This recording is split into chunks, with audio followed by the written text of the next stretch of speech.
Okay. First up, somebody did actually send in a question, so we'll start with that and see what you think. So the question is, how can we stay non-judgmental and open to actions of others that are self-centered with a high likelihood of causing negative results? I am lost at times in daily life. Too many examples to mention here. Okay. So that's the question. The question is, how can we stay non-judgmental and open, to actions of others that are self-centered with a high likelihood of causing negative results? Which is a really good question, which is one of the reasons we all meditate, is to be able to reach a point where we can answer that. So I'm really interested in your thoughts. My immediate thought to this is we have to differentiate, in terms of suffering, we have to differentiate between supporting conditions and causes. Other people are only ever a supporting condition for our suffering. They're never the cause of suffering. Craving, the passionate desire for life to be different than it is the fundamental cause of suffering. Because what we tend to do is we tend to want to police other people in order for us not to suffer. Of course, there's a huge component in recognizing that, that their self-centered behavior is going to cause negative results for everyone. But our first duty as meditators is to look at ourselves and to work out, well, what is my suffering in this? So my suffering is caused through my craving for things to be different, for people to behave differently. And I have to deal with that first. And only then, once I've dealt with the craving inside myself for it to be different externally, I've then changed. If I've dealt with that and I'm no longer passionately desiring that other person to behave differently, because I've seen that the craving is a matter within me, then you've changed your mind. I've changed my mindset, and therefore I can then approach that person, because my mindset is not one coming from passionately craving for things to be different. So it's not saying that the situation externally can't be addressed. It's not saying that you can't do something about it. You have to ensure that you're not coming from anywhere negative within yourself, because otherwise it just replicates itself. So once you've dealt with your own stuff, you've changed your own internal mental outlook, you can also obviously encourage things like loving kindness within yourself, compassion, definitely, both for yourself and for the other person. It seems then, when you've dealt with that, then it's possible to entertain communication and trying to do something about it. But I think that's critical, is that we distinguish what's our responsibility, because ultimately other people are not our responsibility. We are our responsibility, and then only secondarily, once we've sorted ourselves out, are other people. So that's my initial thought. Does anyone else have something to add to that?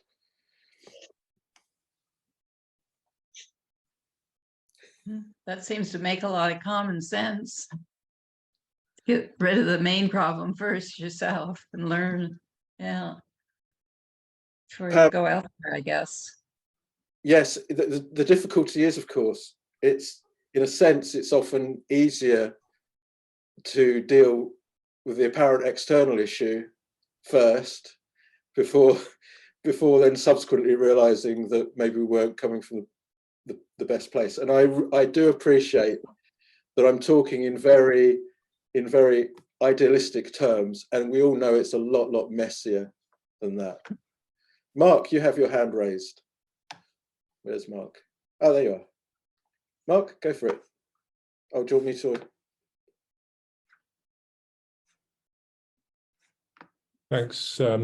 Yeah, just really interesting what you said, Paul, about other people not being the cause of suffering, but being supporting conditions. What about is there a danger then that we might try to ignore those supporting conditions? Is it like, okay, I've got to, deal with what's really going on with myself here first?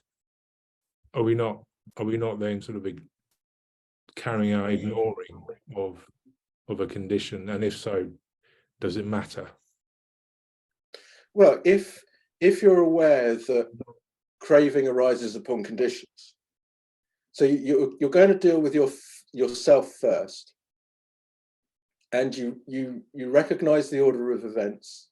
Paticca Samuppada, there's the contact, so that's witnessing the misbehavior of somebody else, the unpleasant feeling that is arising within you, and the desire to get rid of that unpleasant feeling. You're seeing that the craving, the desire to get rid of the unpleasant feeling, is a conditioned response. You acknowledge it fully. If it is that you're able to get clear of the clinging attachment to the because essentially this question is saying, how can we remain non-judgmental? Well, you remain non-judgmental by recognizing the judgmentalism within you. So we're not anti-judgmental, we're non-judgmental, and there is a distinct difference. If you're anti-judgmental, that means that any judgment that you find within yourself, you then start to hate that, you then find that intolerable. Whereas non-judgmentalism means that you see the tendency towards judgment within yourself and you accept it, you acknowledge it, you see it for what it is, and therefore you don't act out of it. Yeah, and then it's possible to deal with the external. Now, it might very well be that having gone through that process, you decide, do you know what, it's not worth kicking up a fuss. If I see a pattern emerge, I think that is a very good way of going about it, is to wait until you see patterns of behavior and address the patterns of behavior rather than the individual instances. So it's not saying ignore the external, it's like, no, because in order to deal with the craving, you have to accept that there are indeed external conditions. You acknowledge the external conditions, and then you deal. If you still think it needs dealing with, you can then deal with it, but you first work on yourself, suggest. And that's the beauty of meditation, because it's the practice of meditation and your willingness to note what kind of mental states you go through, what kind of thoughts, feelings, and so forth you have. That gives you the skill to know your own mind, to know yourself. Yeah. Okay, thanks, Mark.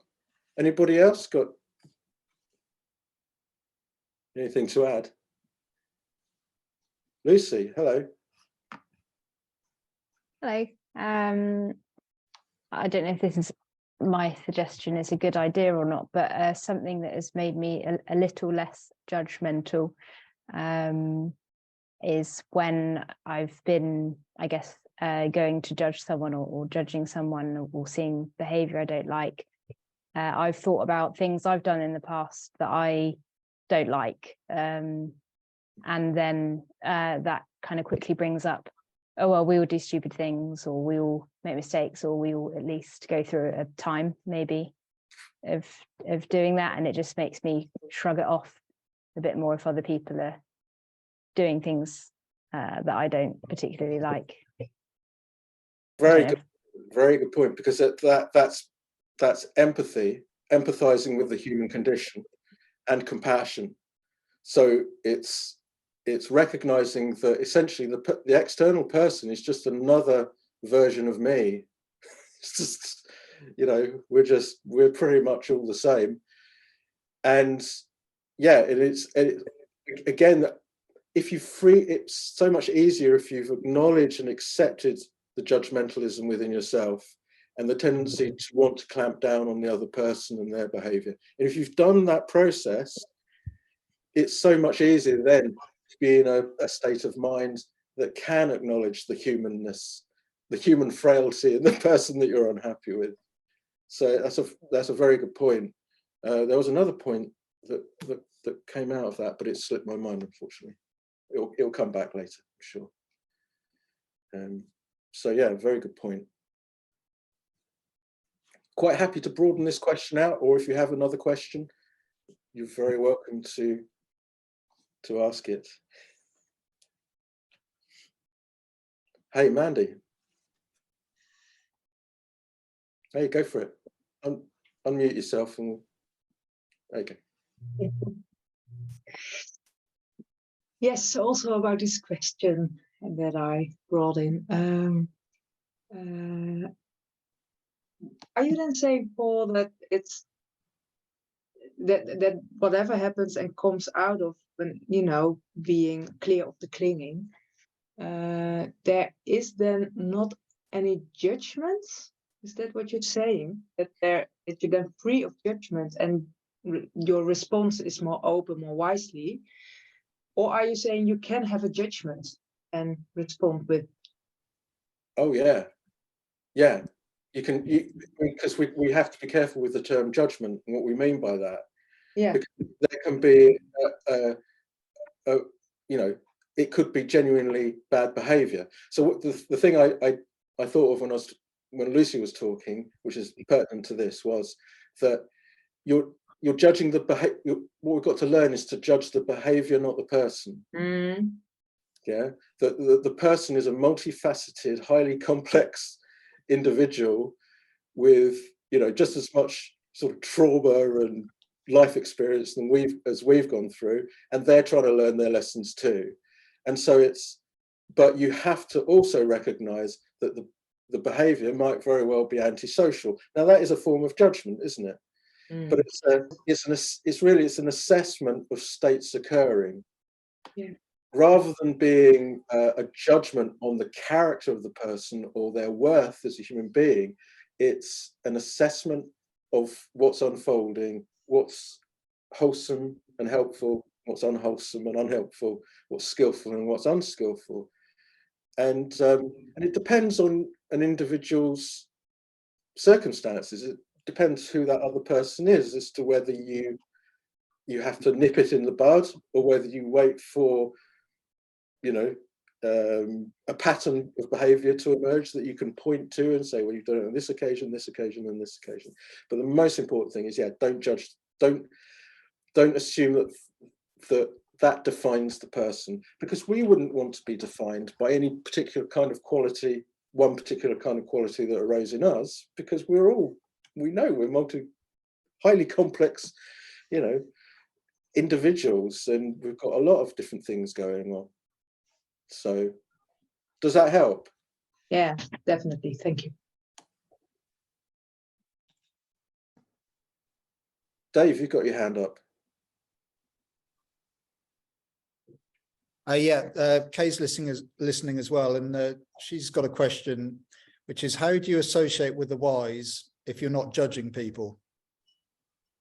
You're not judging. How do you associate with the I wise? Oh, okay, guess, okay, yeah. How do you know somebody's wise if you're not judging them? Yeah. Good one. You got me. I'm done. she's very pleased. Yeah, I mean, you know, again, we're not set. You are assessing states occurring, so you are able to in that sense, discrimination is good. I don't mean discrimination in the, you know, in the way that it's often used in our society, but the discrimination of states, of mental states, of tendencies to behave in certain ways and not to behave in other ways, you know, that over time you can rely on those patterns. Everyone is capable of making an error. I think only the Buddha himself was immune to making an error. You look in the Pali Canon, and Sariputta and Moggallana, his two chief disciples, the Buddha would sometimes correct them. So, you know, and they were extraordinarily wise, you know, highly developed spiritual beings. So everyone is capable of an error, but it's the pattern over a long period of time that tells you whether somebody's wise or somebody's not wise. So that kind of discrimination is to be encouraged. When we meditate and we're noting states occurring, we are discriminating. We are discriminating what those states are, but we're not judging well, lots of meditators go in for judging themselves based on what they find.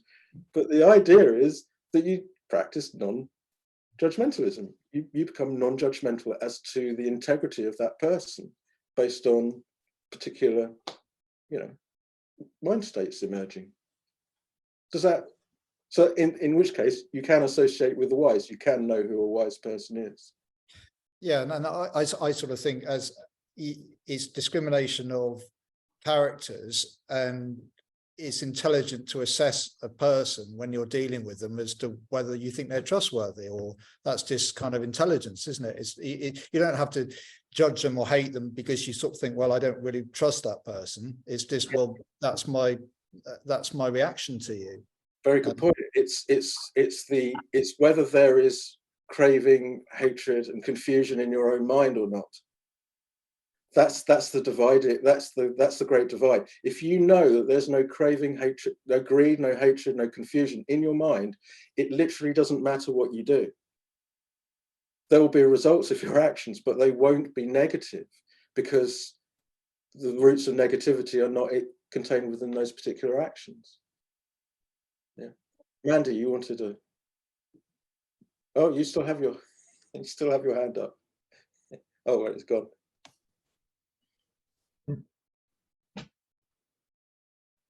Robert, hello.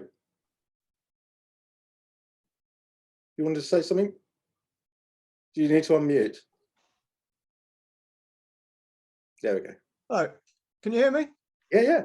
Yeah, Paul, wouldn't just in this sort of situation, just the recollection of non-self be useful? I think well, we're looking at this from the mundane point of view, Yeah. rather than in terms of ultimates. But I think in the course of the training in insight, it does become clearer and clearer that the feelings that arise upon contacts and the responses that arise upon those feelings are indeed non-self. And not only are they non-self for me, they are literally non-self for everyone because they're just not self. So you start to recognize that the person in that moment, the person could not have behaved any differently. And the more you see that the person was constrained by conditions, like the conditioned universe is not free, it is to be enslaved. And in that moment, they could not have behaved differently. That goes a long, long way to releasing yourself from feeling that somehow there is something, that you have to be judgmental about them and you have to blame them. I mean, sometimes people have to be blamed, but recognizing from your own experience that these states are arising due to conditions and are not self means that you start to recognize that externally as well. Yeah. Thank you.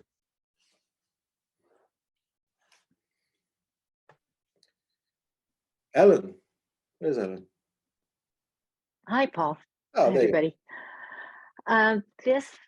This makes me think of a situation I can relate to where I had a period of judgment about a person, and I totally got to the point where I could watch what I was doing, came to see what I was doing and realized it, and then felt like I could let go of whatever the craving was for, interacting with her in the future or whatever. So what's interesting to me is in this conversation is now distinguishing between having a choice of associating with those we prefer to associate with. So say you've been having trouble with a family member and they are important to you. I liked your point where you could then try and speak to them. I may have a vested interest in that person, and so speaking to them might make good sense if I want to have our relationship be a bit different. This situation is someone I don't want their energy around. I don't particularly, and so it's sort of like whether you invite someone to a party or not. Like, you have a choice. And I know I'm gonna likely bump into this person again. And I can, like, I have nothing to say to them. Anything they would say to me is not terribly relevant. I don't feel like I'm giving them feedback or helping them be different or better than they are. So it's a new circle for me, because it's like, I feel like there's the polite, like, oh, well, I should talk to her as opposed to ignore her. But I don't know. I mean, I don't want to interact with her. Okay, Can I'll I- stop talking. Can can anyone I else give- relate to that? Yeah, I think we can all relate to that. Can I like you as a Buddhist meditator, you're allowed not to like somebody, and you're allowed to cut them out of your life. Some people are toxic. Yeah. And I don't mean by that, I do not mean any lack of compassion, because you can still see them as they're just as much as the star of the universe as any one of us, but they've got some views, some way of looking at the world, something going on which causes them to be extraordinarily toxic to other people. You don't have to have them in your life. And if you know, you don't, it's not like uber Buddhist to say, well, I'll just, you know, sometimes you don't have a choice. I accept that, absolutely.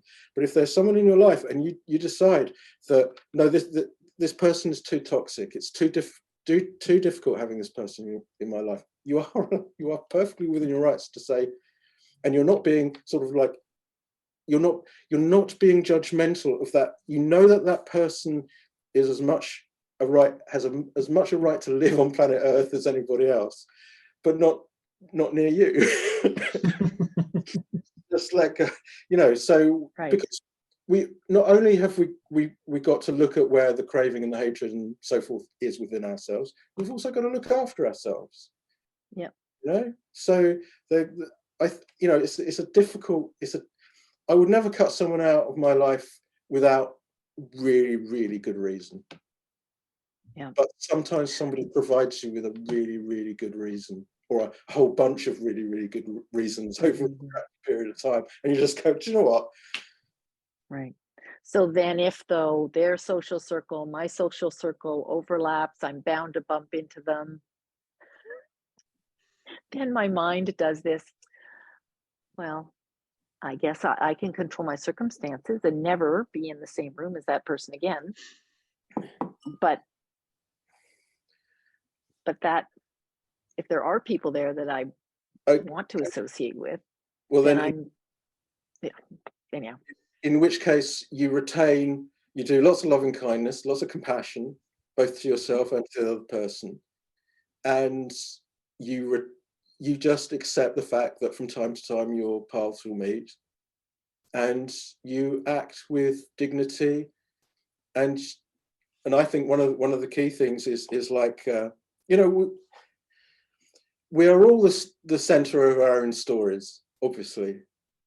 You get to choose the story. You know, that person is choosing a story about you. You get to choose your story about you and the world around you. And so I think a healthy amount of, you know, just being realistic and say, okay, well, I'm going to have to be sociable with this person. You know, but you just choose the level at which you interact and that you communicate with that person, and you just do the best you can. But if you've got a mind of loving kindness and compassion, and you recognize that person's worth as a human being, but you choose to withdraw from too much contact from them, that's absolutely your right, your freedom to do so. Thanks. It's all very unsatisfactory. Michael, you want to? Hello, Michael. Nice to meet you. You're on mute at the moment. If you unmute yourself, you just have to unmute, Michael, and then we can talk.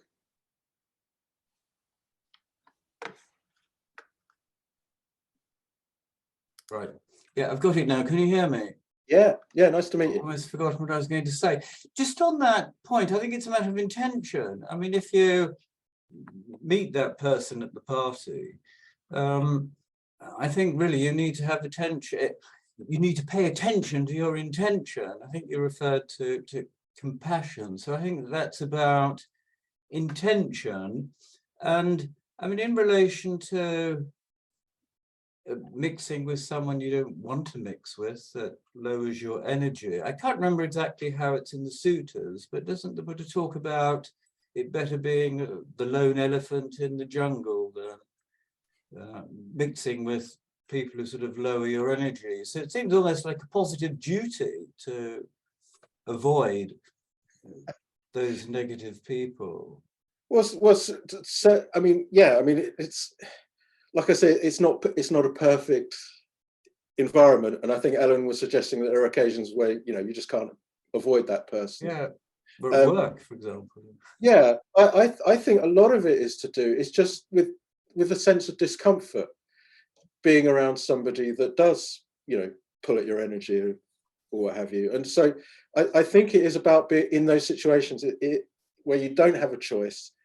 It's just about knowing yourself, being mindful of the discomfort that you feel, recognizing that this interaction is transient, and I think also not setting too much store by it. It's like it's a passing show, because this is all a passing show. And yeah, I mean, everyone's different. I mean, I am the lone elephant in the forest. In a lot of ways, I do prefer my own company, and because people are a hassle. Let's be honest. I think also I know that that's not true of everyone.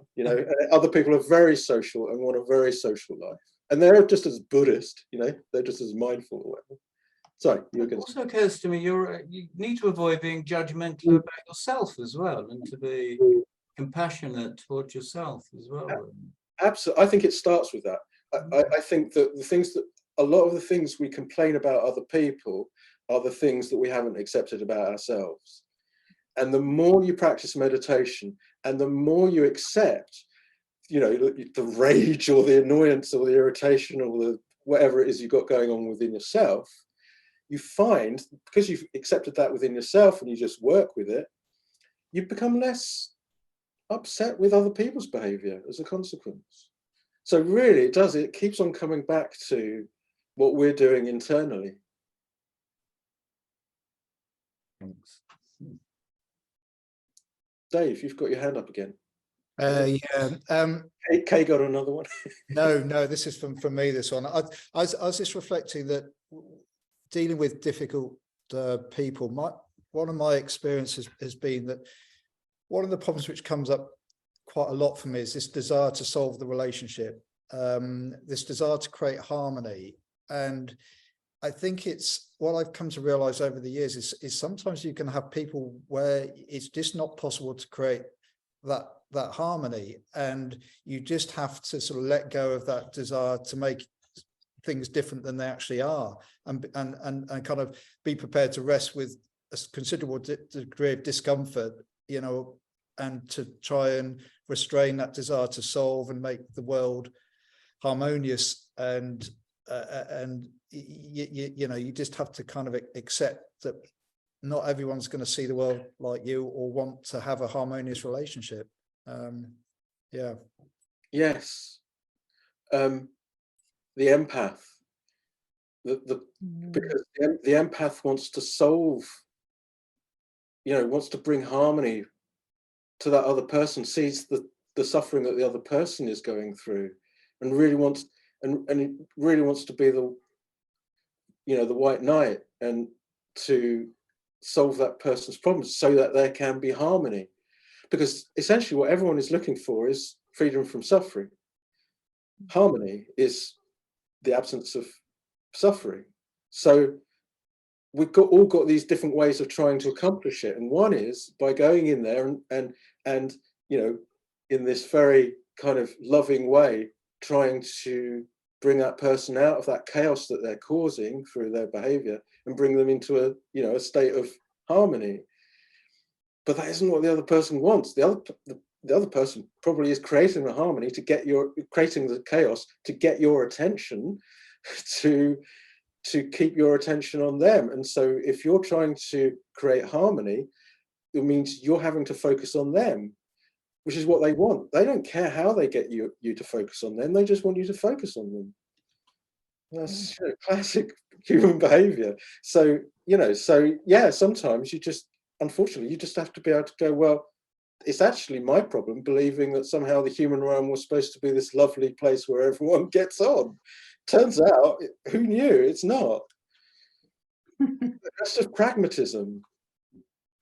And sometimes meditators fall into the trap of this spiritual idealism, where we believe that the whole purpose of the exercise of human life is to get everyone to agree and to be in harmony. Well, we've been going quite a few, hundreds of thousands of years, and we haven't accomplished it yet. Maybe the answer is learning that lovely sentiment within ourselves saying, I want the world to be a harmonious place, might actually be part of the problem for your own personal happiness. And that weirdly, if you let go and allow the world to be the uncomfortable, occasionally unharmonious place that it is, and let the world, what I call let the world go free, then lo and behold, you're no longer wanting life to be different in that way, and you're a lot more peaceful as a consequence, because you're not craving for it to be different. So yeah, some work there.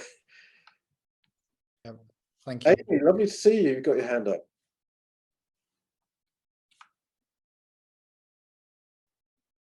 Yeah, go for it, Amy. No, you need to unmute. Yeah. There you go. Can I be heard now? Yeah. Oh, okay. Hi, Paul. Thanks. It reminds me of I have just one short comment. It reminds me of something that I read just recently. I think it's the woman that started the nonviolent communications or need-based communication, something like that. I think in which she said, pay attention to what the other person needs and not so much what they think of you. And I kind of found that to be helpful, I think, as at least in reframing the situation for me in my mind. I don't know how it is for the others, and so I thought that I shared that. But I have one question. It may seem a little out of the left field.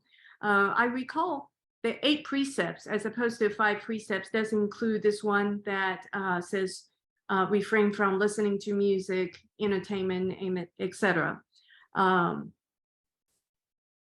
And I have noticed, at least recently, I had practiced and taken piano lessons for really a long time, somewhat intermittently with gaps. And so there have been gaps, and I thought, well, now I have a lot more time on my hands. I'd go back to playing piano.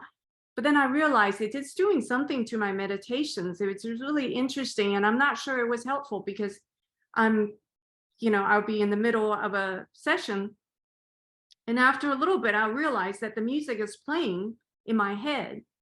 And when I realized that, I also realized that it's been playing in the background, somewhat below a threshold of awareness, but enough that retrospect, I could tell there was in the background. And then that would be a bit of a distraction. And I remember your instruction, sitting content. I have to keep going back to that first part of instruction, sitting content, because the minute that I notice something is going on, I don't think I was sitting perfectly content at that point. And this actually happened repeatedly. And I thought, well, maybe I shouldn't be, playing music or practicing music. And so when I stopped, those instances do reduce.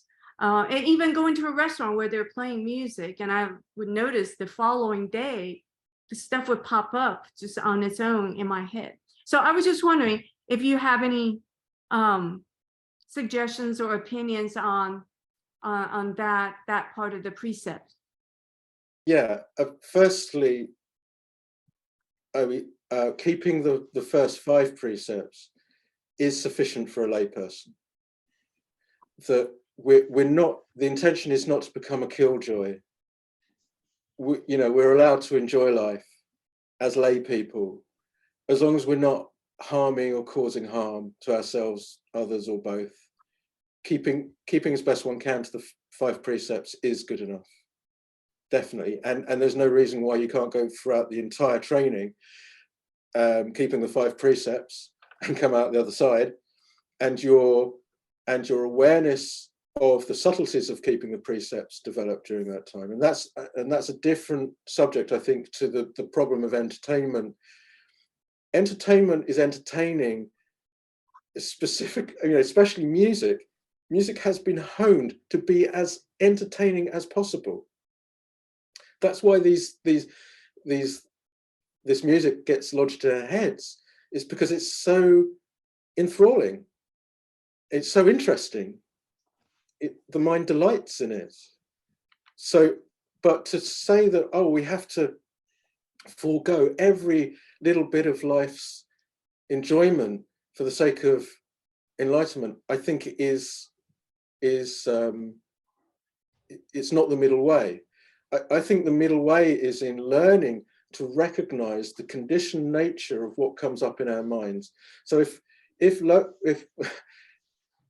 I hope I never do this, but if I watch a horror movie and then meditate immediately afterwards, then I'm going to get ghouls and spooks and all kinds of different horrible things coming up in my meditation. There's nothing I can do about it because I've just watched a horror movie.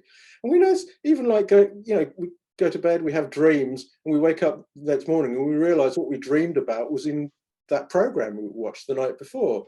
So it's just the conditioned nature of the mind. And so in terms of contentment when we're meditating, it's really helpful to remember that it's not the content of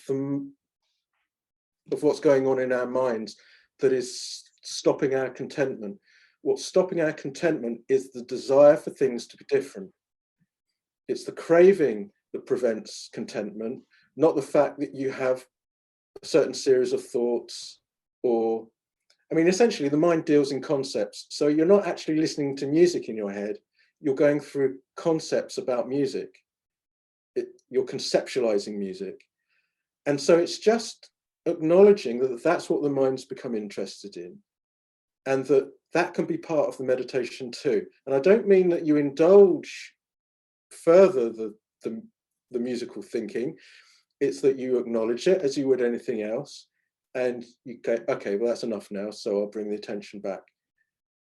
The only additional point I would make with music especially, it's very, very difficult because the mind will go, yeah, but I was enjoying that. And it will want to go back immediately and do it again. And I had tremendous problems. When I first came into the monastery, I would just get like a little bit of a Radiohead song, and it would just keep on repeating and repeating. And I was just getting so angry with myself until I accepted that it was there. And when I accepted it was there and I didn't fight with it, I was no longer clinging to it. So it could come and it would go, and it would come and it would go. And gradually over time, I mastered it.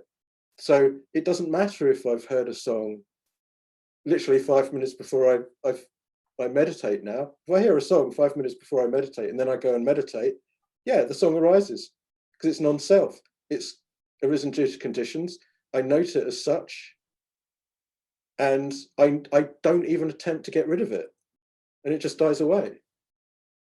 Yeah. So so really that way it means we can still enjoy life, hopefully without hurting ourselves or others and so forth. So we keep the precepts, but we're still allowed to enjoy our lives. Yeah.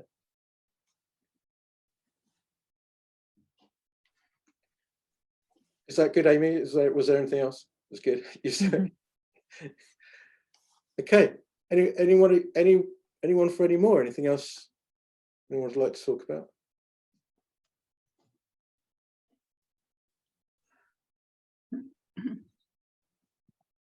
Jim, hello. Hello. Yeah, we were listening to one of your older live streams and you comment that meditators should not get involved in politics in any way. It just made me think about issues of the day and whether there's any value in knowing about them or trying to understand them. Well, look, I'm not trying to rule anyone's life.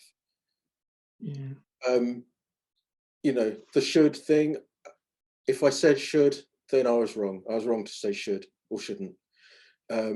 It's, you know, everyone has their own unique individual path. And I'm very aware that Buddhism, or, you know, following the Buddha Dhamma, following the path needs to be non-partisan and not biased in any way, shape or form. Because irrespective of whether you're on your right or on your left, whether you're for the blue team or for the red team, you suffer.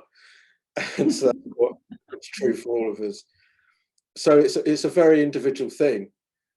What I would say is that the belief that through political action, you can resolve the problem of suffering for humanity is idealistic nonsense. And the further you go down the insight path, and the more you see conditioned and conditioning phenomena arise and pass away, and realize that there's nobody doing it, that it is literally just patterns emerging in the moment, the more you let go of that idealism.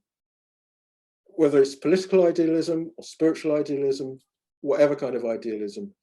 Yes, we, you know, as a society, as a culture, we have to have rules and we have to have laws and we have to have, you know, government and all that kind of stuff.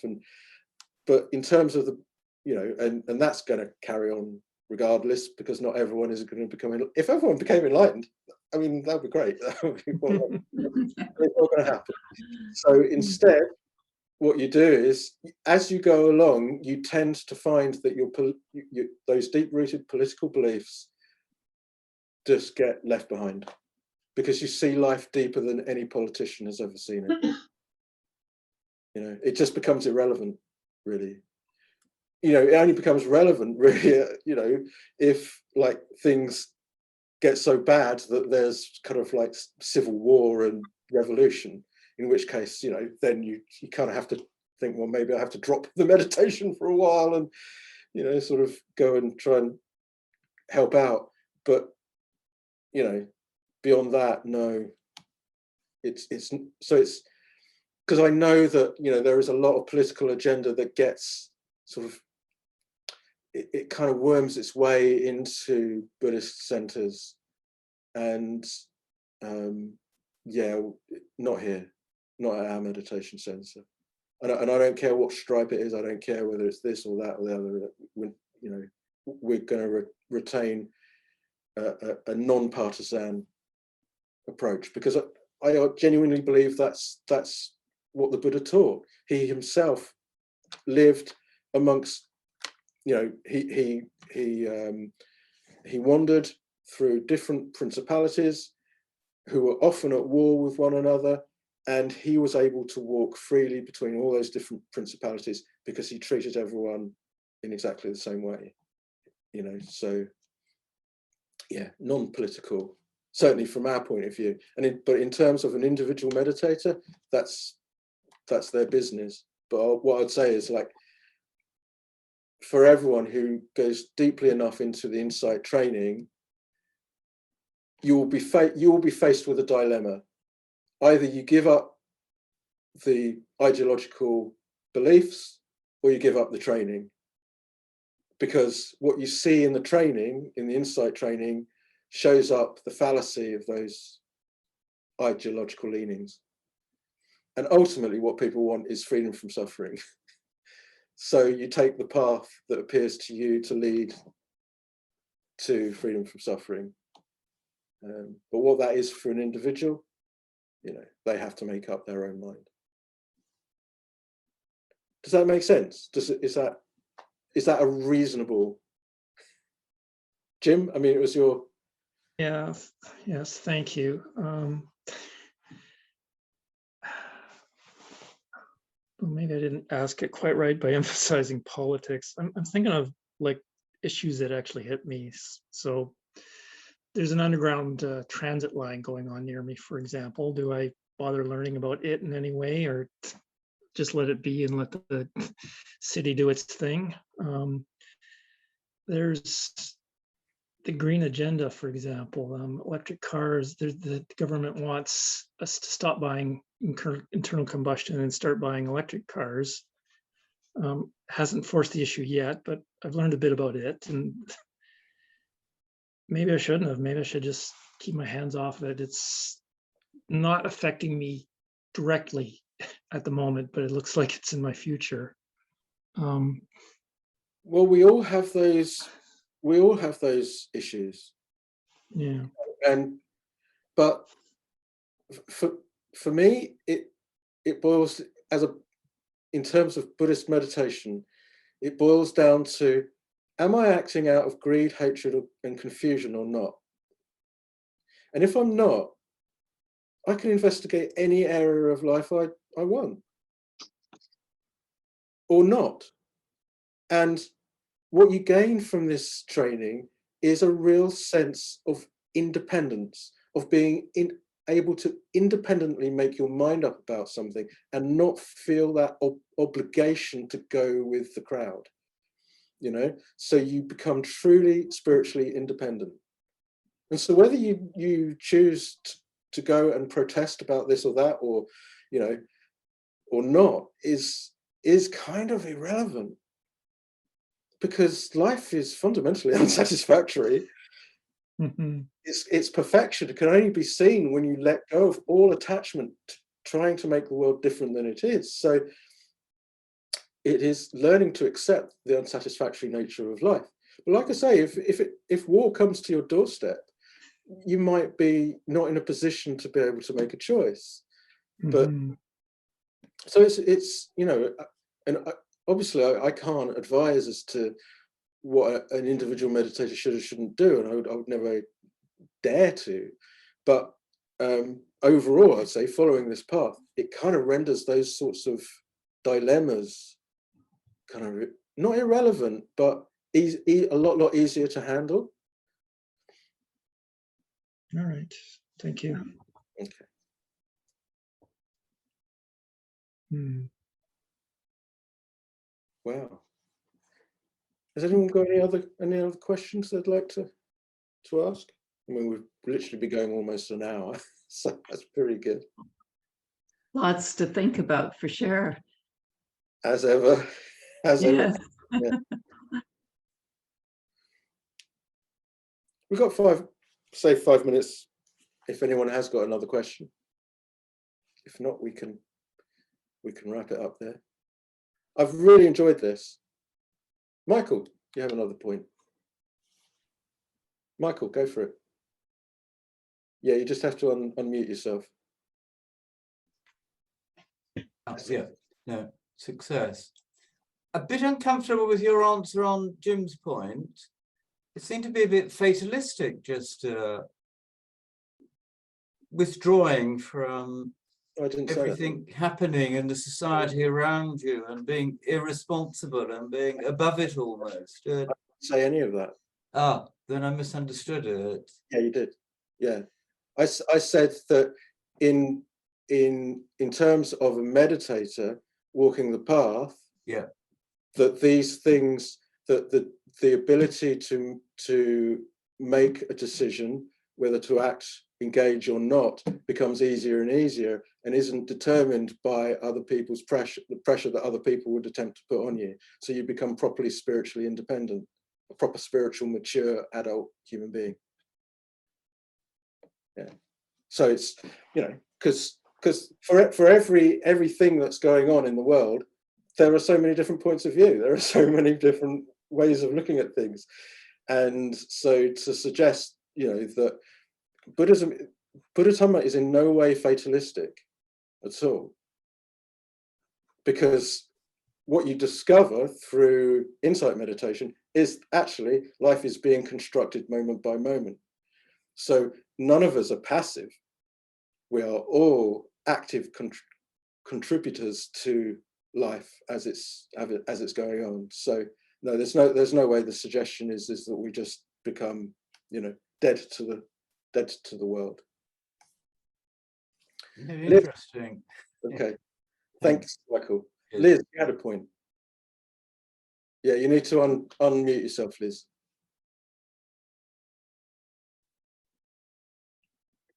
That's it. Oh, no, you're still. Unmute yourself, Liz. Is that it? Yeah. It was really just in terms of what Jim was saying and Michael, that it's just something about what becomes clearer is the sort of ethical dimension to what intentions you make if you're involved in some sort of trying to make a decision about something political or whether to buy a green car, or, you know, it's. I'll just go back to what I said earlier. It's like the emphasis is on you. It's not on other people.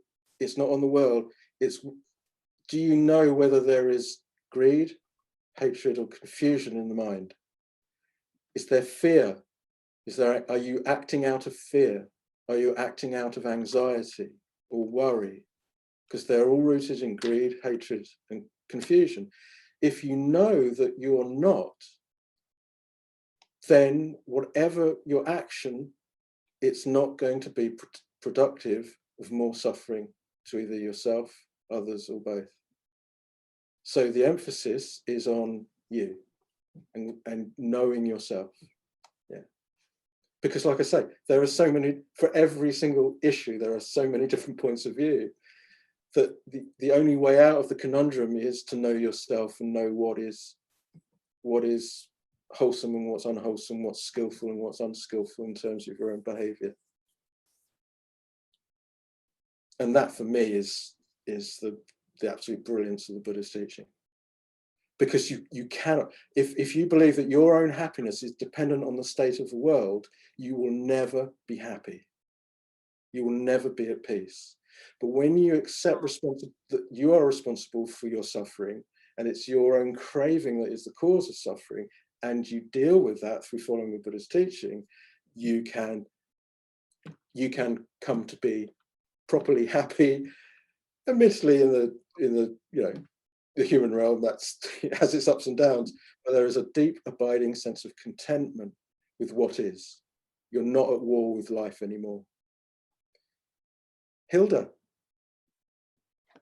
you got your hand up, but your video's off. Yeah. Let's go. Yes, fine. Go for it. Just thinking,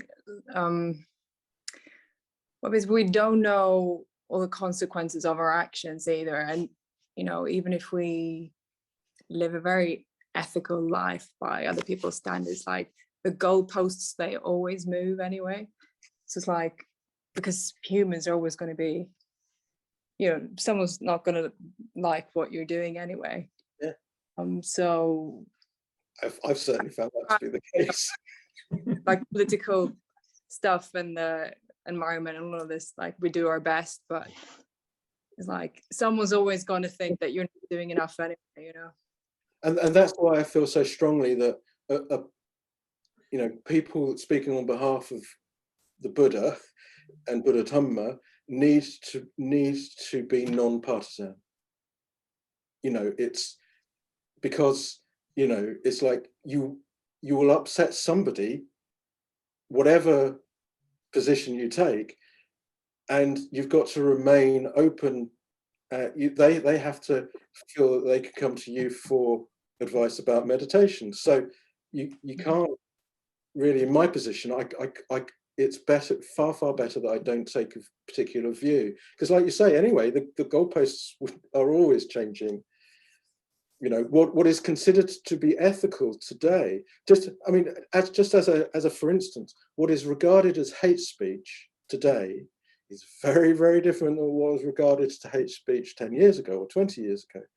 And it's very, very different to what Buddha meant by speech based in hatred. So, and you have to navigate that. We all have to navigate that.